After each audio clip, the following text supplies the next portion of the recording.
Assalamualaikum warahmatullahi wabarakatuh. Hai teman-teman semuanya, jumpa lagi di channelnya Kak Lulu Latifah. Dalam video kali ini, saya akan menjelaskan materi baru dalam ilmu tajwid.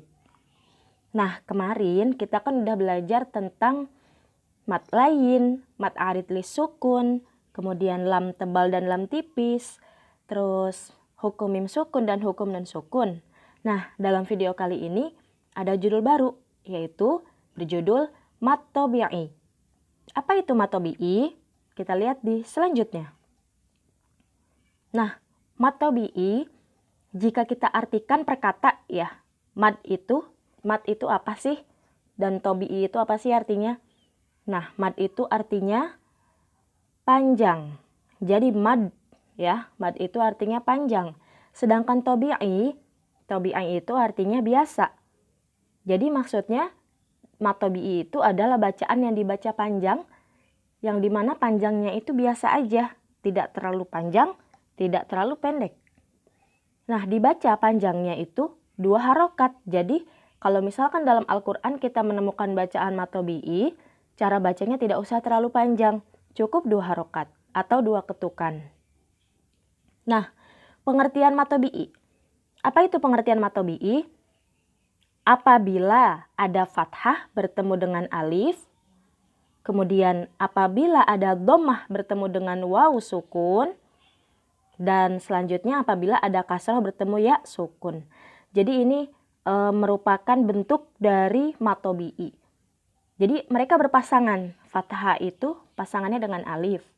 Dhammah pasangannya dengan waw sukun. Kasroh pasangannya dengan ya sukun. Jadi harus diingat ya. Jadi apabila ada fathah bertemu alif, dhammah bertemu waw sukun, dan kasroh bertemu ya sukun. Nah, itu dia pengertian dari mad tabi'i. Sekarang, apa itu contoh dari mad tabi'i? Nah, kita bisa lihat paling bawah. Contoh dari mad tabi'i itu adalah yang pertama dari sebelah kanan dulu. Jamilatun. Jamilatun. Jami. Nah, mi itu kan dibacanya panjang. Kalau kita hitung dengan jari seperti 2 ketukan jari. Jamilatun. Ya, itu ada kasroh di huruf mi. Itu ada kasroh yang bertemu dengan ya sukun. Maka hukum bacaannya adalah mad tabi'i. Jadi mad tabi'inya terletak di huruf mi. Di bacaan mi, jamilatun. Nah, itu contoh pertama. Ya, cirinya itu jamilatun itu ada kasrah bertemu dengan ya sukun. Selanjutnya contoh kedua, rasulun. Rasulun. Nah, di sini mad tabi'inya di mana? Di bacaan yang su. Rasulun. Rasulun. Nah, kenapa di situ disebutnya mad tabi'i? Karena ada dhammah yang bertemu dengan waw sukun. Nah, dhammah bertemu dengan waw sukun. Rasulun. Nah, itu disebutnya dengan mad tabi'i. Jadi di bacaan su-nya ada dhammah bertemu dengan waw sukun. Selanjutnya, jihadun. Jihadun. Nah, bacaan mad tabi'i di bacaan jihadun itu yang mana? Yang di huruf H. Nah, di huruf H itu kan dia harokatnya fathah. Fathah ketika bertemu dengan alif, maka disebutnya mad tabi'i. Jihadun dibaca 2 harokat H-nya. Dibaca panjang 2 harokat. Jihadun. Nah, itu contoh ketiga. Selanjutnya, contoh selanjutnya. Hafizun. Hafizun. Di contoh ini, ciri dari mad tabi'inya adalah karena ada kasroh di huruf fa-nya itu. Fa-nya itu berharokat kasroh ya. Kasroh bertemu dengan ya sukun. Maka disebutnya mad tabi'i. Hafizun. Dibacanya panjang fi-nya. Jadi jangan dibaca pendek. Bukan hafizun. Tapi hafizun. Nah, itu dia. Selanjutnya contoh terakhir di sini ada a'udzu. A'udzu.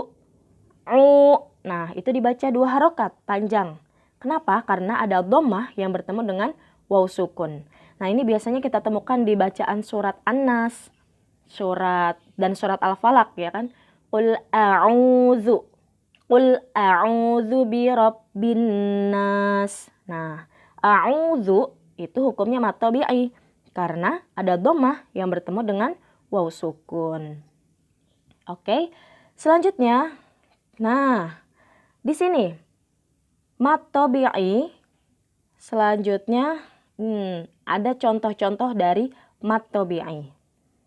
Apa itu contoh-contoh mad tabi'i? Di sini saya sudah membaginya dalam 3 kelompok. Karena ciri-ciri dari mad tabi'i itu kan ada 3 ya. Apabila fathah bertemu dengan alif, kemudian dhammah bertemu waw sukun, dan yang terakhir kasroh bertemu ya sukun. Nah, apa saja contohnya? Kita lihat. Yang pertama, ketika ada fathah bertemu dengan alif. Maqabiru. Bacaan mad tabi'inya itu terjadi di huruf qaf.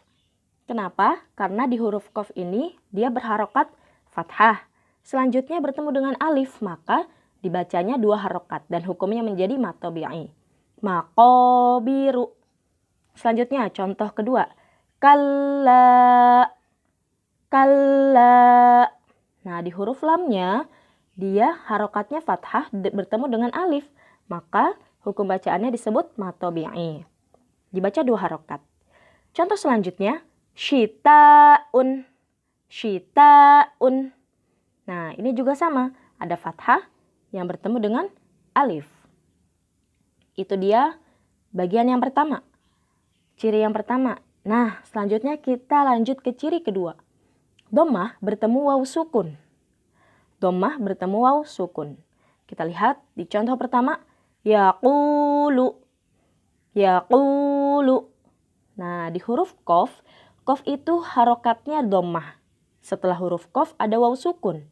Maka akhirnya terjadilah hukum bacaan yang dinamakan mad tabi'i. Ada dhammah bertemu dengan waw sukun. Yaqulu dibacanya 2 harokat. Contoh selanjutnya, jamusun. Nah, ini juga termasuk mad tabi'i karena dhammah bertemu dengan waw sukun. Contoh ketiga, yashduruna. Nah, di sini pun juga mad tabi'i karena di huruf ro-nya dia harokatnya dhammah bertemu dengan waw sukun. Maka dibaca 2 harokat. Nah, itu dia ciri yang kedua. Next ke ciri yang ketiga yaitu kasroh bertemu ya sukun. Kasroh itu kan yang bunyinya i. Ya, dia bertemu dengan ya sukun. Kita lihat contoh pertama. Dinun. Nah, di situ ada kasroh bertemu dengan ya sukun, maka hukumnya mad tabi'i dibaca 2 harokat. Selanjutnya, contoh kedua. Jamilatun. Nah, di huruf mim, jami. Nah, itu di huruf mimnya harokatnya kasroh. Kemudian huruf selanjutnya adalah ya sukun, maka dibacanya hukumnya adalah mad tabi'i dan dibaca 2 harokat.